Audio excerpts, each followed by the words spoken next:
In my own examination, and I stand to be corrected on this, whenever we talk about the founding fathers of Africa, we are normally directed to remember the 32 leaders who gathered in the month of May 1963 in Addis Ababa, Ethiopia.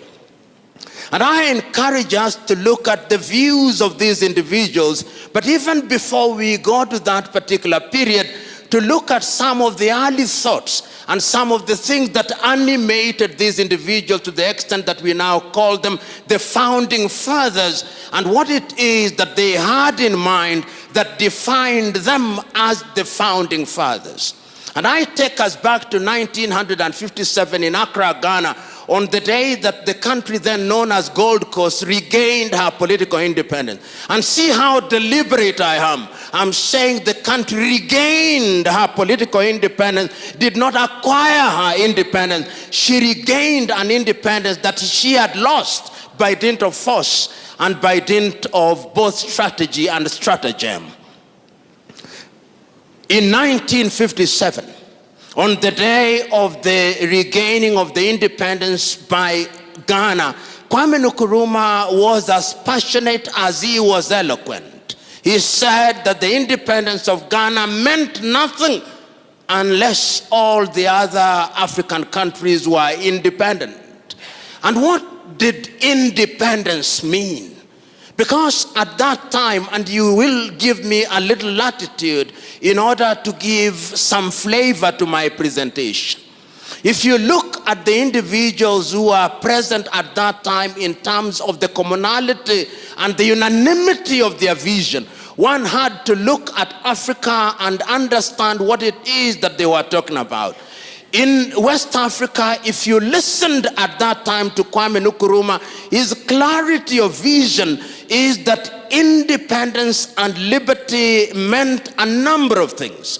One, the liberty of the individual as individuals to exercise their thoughts and to be free to participate in their affairs, including religion as I understand it, and that therefore Kwame was conscious that the country that he had participated in liberating, which was Christian Gold Coast, but he rechristened and the people rechristened Ghana, was a multi-ethnic country and a multi-religious country and a country that was rich in her diversity.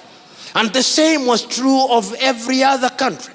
So that if you listened at that time in next door to in Nigeria, which was, as you know, until independence divided into three regions, the northern region, the eastern region, and the western region, you could see that even at that time in Nigeria, while the colonialist was conscious of the religious differences, the leaders of the day, even if grudgingly so, were conscious of the fact that now that they had found themselves in this geographical space, they had to tolerate each other. So that when you are listening to the Muslims in the north, when you are listening to Abubakar Tafawa Balewa in Nigeria, or the Saudaner of Sokoto, Sir Ahmadu Bello, and listening to Namdi Azikiwe, who is a Christian, they are conscious of their diversity. They are grudgingly in Nigeria, but they accept the fact that they must live together.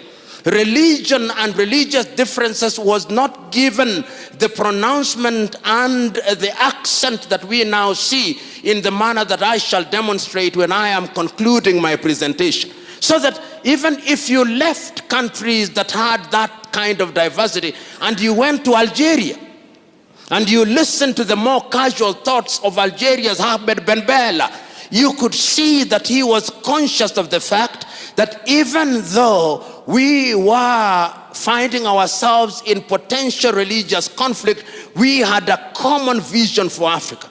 And in that regard, you would listen in Liberia, or rather in Algeria, to Ahmed Ben Bella.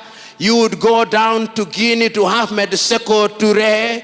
You would go to Egypt to Gamal Abdel Nasser, leading an Egypt that was fundamentally Muslim, but conscious of the fact that there was an Africanness. But there were also other individuals who at that time did not believe that God existed. they were persuaded that there was something called materialism, that they were persuaded by a different ideology. But even in that appreciation, they were conscious of one fact, that there was a continent called Africa, and that Africa was a continent that needed to move in one direction.